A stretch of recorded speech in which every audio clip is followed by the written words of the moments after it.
Europe 1 matin. Aymeric Caron. Forcément sur Europe 1. Révélée au cinéma à l'âge de 14 ans grâce au film de Claude Pinault La Boum, elle se fait très vite une place parmi les grands du cinéma français. Devenue l'actrice préférée des Français, elle enchaîne les succès et donne la réplique à Gérard Depardieu, Vincent Lindon ou encore Jean-Paul Belmondo. Après le succès de LOL en 2009, elle est de nouveau en haut de l'affiche avec L'âge de raison, un film qui sort aujourd'hui au cinéma. Votre invitée ce matin, Aymeric Caron, c'est Sophie Marceau. Sophie Marceau, bonjour. Bonjour. Merci d'être avec nous sur Europe 1 ce matin pour nous parler de ce tout nouveau film qui sort cet après-midi. L'âge de raison, un film de Yann Samuel avec Michel Duchossois, Jonathan Zakaï et puis vous dans le rôle principal. On résume le film brièvement, l'histoire d'une cadra, une working girl qui privilégie sa carrière et puis le jour de ses 40 ans, elle reçoit un colis, une lettre qu'elle s'est elle-même envoyée lorsqu'elle avait 7 ans. Et le but de cette lettre, c'est de rappeler à la femme qu'elle va devenir plus tard, qu'elle est devenue, ses rêves d'enfant. Pourquoi avoir eu envie de jouer ce rôle ? Pour redevenir un peu enfant, je pense que c'est un petit peu dans les rêves de chacun, non ? En tout cas, de se poser la question, à savoir, est-ce que je suis vraiment devenue celle que je rêvais d'être ? Alors c'est peut-être mieux ou moins bien ce que je suis devenue, mais en tout cas, il y a peut-être des parts d'ombre, il y a peut-être des choses que j'ai oubliées, il y a peut-être des gens que j'ai oubliés aussi. Et cette crise, qui n'est peut-être pas forcément une crise qui casse tout et qui remet tout en question, est en tout cas salutaire, je pense. Ce film, L'âge de raison, c'est un film sur les rêves d'enfants. Qu'est-ce qu'on en fait ? Est-ce qu'on les oublie ? Est-ce qu'on les retrouve plus tard ? Vous êtes devenu star à 13 ans. Est-ce que votre drame, ce n'est pas justement de ne pas avoir eu le temps de construire des rêves d'enfants ? Les rêves d'enfants, on les construit avant 13 ans. C'est-à-dire, on les projette, on les imagine avant 13 ans. C'était Mais quoi, par exemple, j'en vos avais rêves ? pas. J'avais pas de rêve, non. Non, j'étais pas tellement dans le rêve. J'étais dans la réalité, au jour le jour. Je pensais, oui, je m'imaginais partir sur les routes comme ça, parce que je voyais mon père partir avec son 38 tonnes. Qui était chauffeur routier, ouais. Voilà, et je me disais, waouh, ça c'est la vie, quoi.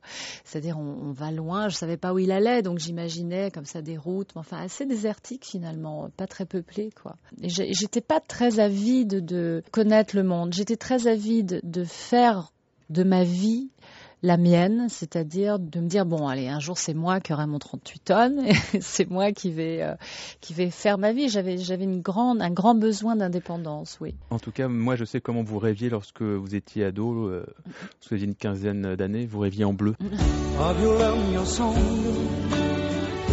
pas eu envie, monsieur. Tell me what is wrong. Tout va pour le mieux, monsieur. On se moque du monde. Ça c'est pas vrai, monsieur. Duo avec François Valéry, on était en 81.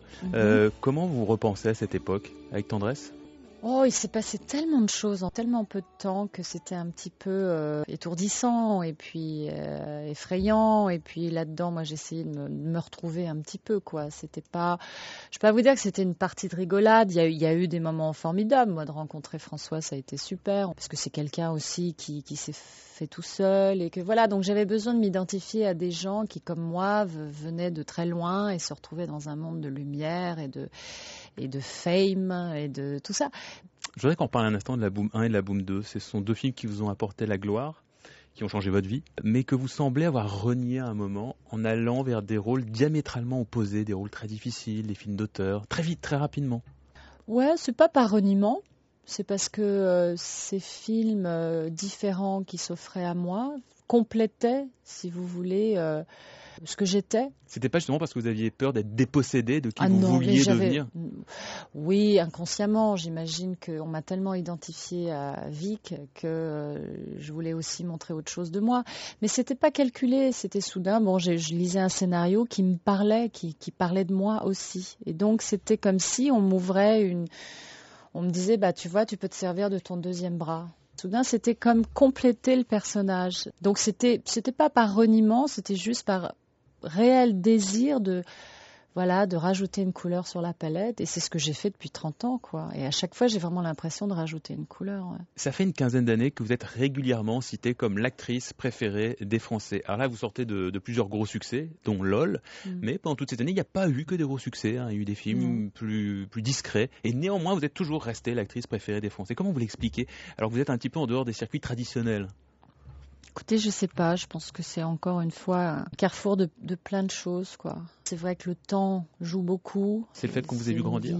Qu'on m'a vu grandir, et puis, je sais pas, ouais. Et pourquoi d'ailleurs faut-il expliquer toujours les choses? Je ne sais pas. Bon, on est un peu là ce matin pour ça aussi, pour tenter d'expliquer certaines choses.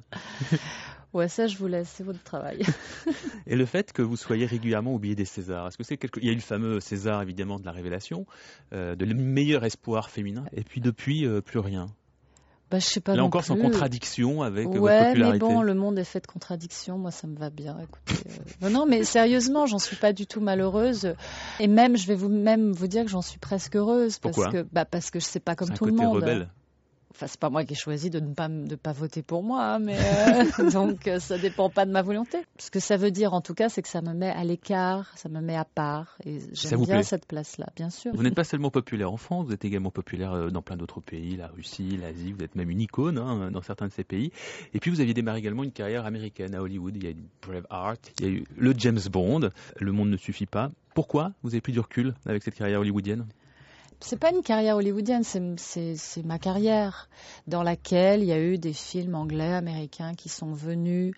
Disons qu'à un moment ça s'est concentré, que maintenant il n'y en a plus. Voilà. Ouais, il y en a plus parce que pourquoi vous dire? D'abord, je crois qu'ils n'ont pas forcément besoin de moi. Et moi non plus. Donc finalement, on s'entend bien là-dessus, quoi. Faire une carrière, c'est quoi? C'est d'avoir des rôles et des metteurs en scène intéressants. Si c'est pour faire 25 films nazes pour au final avoir enfin un rôle, ça m'intéresse pas du tout. Puis c'est peut-être aussi parce que comme vous l'avez fait, vous dites finalement c'est derrière moi, maintenant je peux Non, prendre des mais risques. franchement, je fais aucun effort. Non, je fais aucun effort. Déjà vous faites l'effort d'être là ce matin, Je c'est très suis- sympa. Non, et puis c'est... Si, vous savez, c'est des gens qui sont venus vers mon agent en France et qui ont Ouais. dit on aimerait rencontrer Mademoiselle Marceau. Ben voilà. Les acteurs, ils sont très dépendants du désir des autres. Moi, je vais pas faire quoi pour leur provoquer un désir. Non, ça se passe pas comme ça. Vous êtes, et vous le prouvez encore ce matin, une femme de caractère, une femme engagée dans différentes causes, membre de l'association Arc-en-Ciel, impliquée dans la défense des animaux. Vous n'hésitez pas à donner votre avis, on l'entend. Femme de gauche qui a voté Nicolas Sarkozy en 2002. Non, j'ai jamais été politisée. J'ai pas été femme de gauche. C'est pas parce que je suis allée au Kazakhstan avec Mitterrand. J'ai voté Sarkozy, oui, parce que je l'ai dit. Est-ce qu'il faut le dire? Je crois pas que mon but soit de faire de la politique ou même d'influencer, parce que je suis politique dans ma vie de citoyenne, mais en tant qu'actrice et en tant que personne connue, je pense pas que ce soit mon rôle de faire ça du tout. Puisqu'on parle des rêves ce matin, Sophie, on va terminer avec ça. Dans vos rêves non accomplis, parce qu'il y en a, j'imagine, chez vous, des rêves non accomplis. Il y en a. J'essaye qu'il n'y en ait pas. C'est vrai? Ouais, bah oui.